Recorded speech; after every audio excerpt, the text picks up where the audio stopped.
Western parents with their high school kids, they might not know everything. This is China Radio International with their emotions, with right? And what the kids program Roundtable. To the parents about school, hey, how's school? On 11710 kHz. That's fine.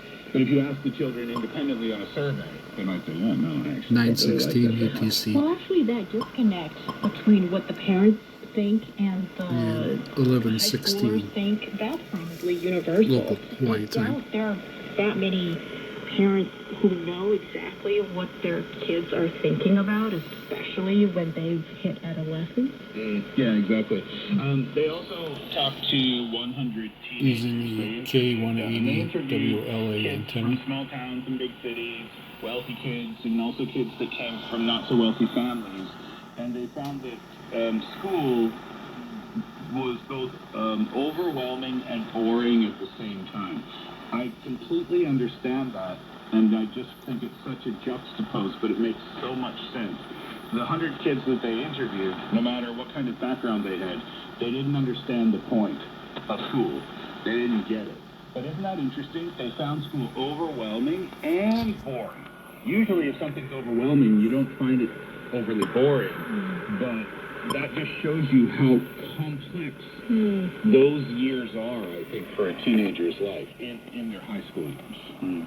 In that case, I saw some of the Chinese reports are saying or reporting a kind of similar situation. In April 2024, China Economic Net reported on a phenomenon of emotional detachment among some college students, pointed out that if in an exam-oriented environment, students have fewer opportunities to participate in maybe group activities, resulting in poor communication skills and even self-isolation.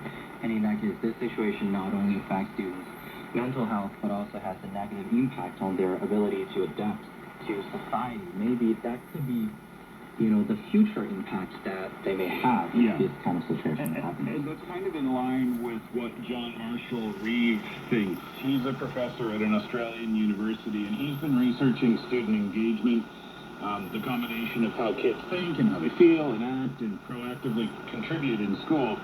And he said he's been doing that for the past 20 years, and he said that students who are apathetic in school or their attitudes towards their school or education, if they're not really into it, they said that they're wasting their developmental years when it comes to creating good learning skills. That's one expert's opinion. There's another expert. His name is Lev Vygotsky. He's a psychologist. And he came up with the term zone of proximal development. And what that means is it's the space where the material at school for these kids isn't so easy that they lose interest, but it's also not so difficult that they give up. So it's somewhere in between easy and difficult. And that's that space that the researchers call this disengagement crisis. It's not that it's too easy, but it's not that it's too difficult. That's where that apathetic, according to the researchers, that's where that apathetic attitude comes from. They get it. They get it. If they tried harder, they'd understand it more, but they just don't, because they don't feel like they want to or they need to. And again, back to John Marshall Reeve, that was his point. When students feel like that, they're wasting their opportunities during their developmental years, especially when they're creating these good learning skills. And you asked what's the big deal a few minutes ago. The experts say that is the big deal. But also, by the sound of it, isn't it kind of the right amount of difficulty to create for these students? You don't want it to be too difficult that they're all finding it too challenging and just give up. It sounds like it's the right range of difficulty of challenge for these students to practice their learning skills. We're not talking about all high school students, right? We're talking about the group that is apathetic, the group that doesn't really care that much.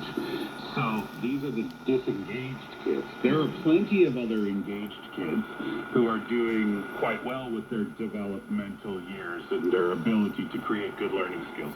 This particular group, though, they're in that sweet spot where it's a little bit easy and maybe slightly difficult, but if they ask a question or two, they might get it, right? But they're just not into it. I wonder how many kids or what proportion of kids are falling into that group, and also why?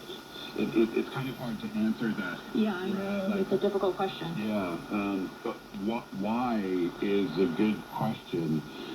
For me, there are multiple answers when it comes to this.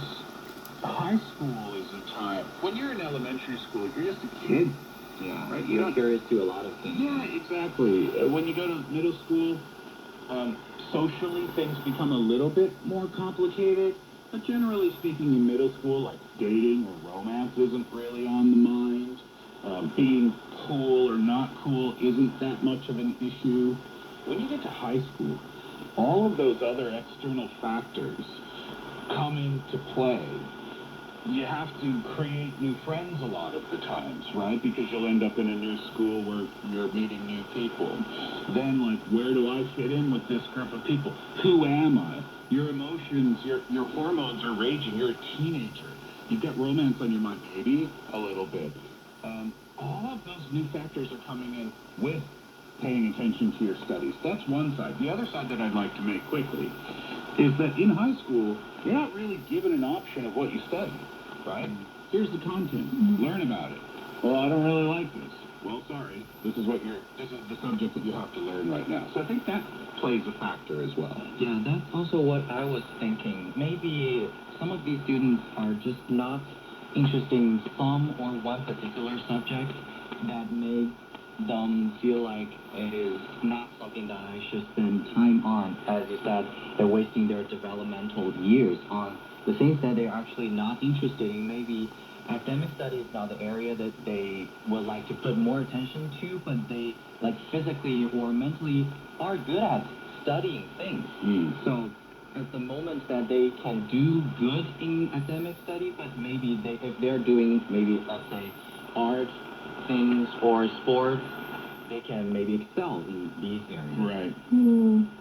Oh, see, I mean, what you're describing, I feel if the student is actually good at one thing, this person is not going to be disengaged in school. At least they have that one thing that can almost define them.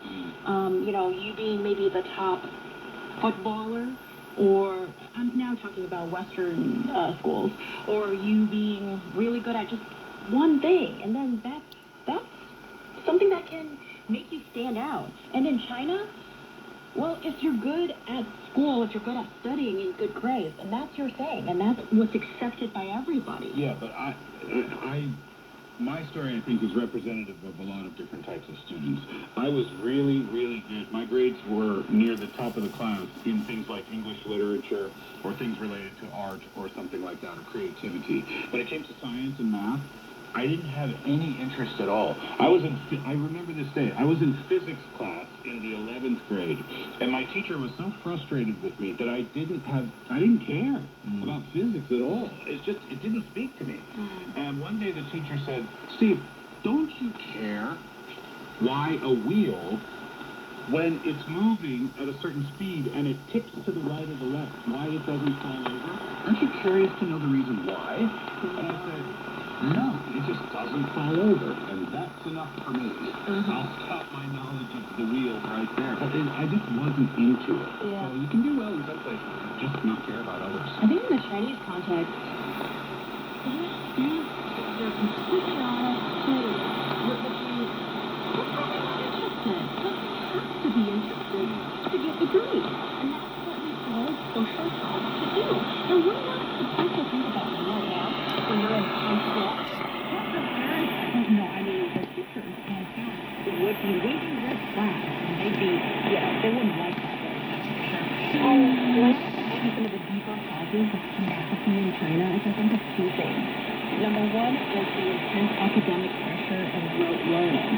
Our education system emphasizes high-stakes examination and memorization, which can lead to burnout and a sense of purposelessness among students if you're in that system for more than 10 years, despite academic success. And also, parents, parental expectations on the lack of before you turn 18 is so prevalent here.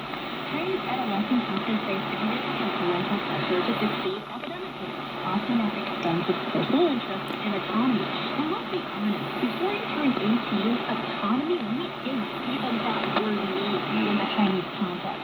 And the irony here is, once you turn 18, once you're applying for college, and in 3 years you're graduating, you're supposed to have full autonomy of your future life. And I think it's a little unfair to Chinese kids to all of a sudden now having the practice of making choices and suddenly decide on these things and ask them what your passion is, what do you want for your life for the next 4 years of college. It is too late to ask them what your passion is. And maybe apathy has been going on for quite some time. I think